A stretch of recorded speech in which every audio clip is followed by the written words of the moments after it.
My brother, on the other hand, is practically worshipped by them. He's the one who can do no wrong and everyone seems to bend over backward to accommodate him. For years, I tried to brush it off, but it's hard not to notice the favoritism. I started thinking back to a recent family dinner we had.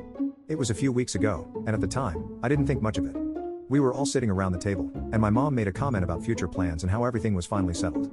I remember laughing it off as just vague talk, but now it feels like a piece of the puzzle I completely missed. After the coffee shop encounter, I couldn't shake the feeling that something was very wrong. I decided to share what happened with my best friend, Chris. He's been my sounding board for years and I knew he'd give me some perspective.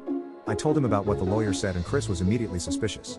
He pointed out how odd it was for Mr. Jenkins to let something like that slip and suggested I confront my parents directly. It made sense, but I was hesitant. I didn't want to jump to conclusions, but I also couldn't ignore the gnawing feeling in my gut.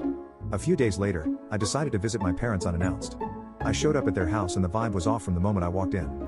My mom looked startled to see me and there was this uncomfortable silence that hung in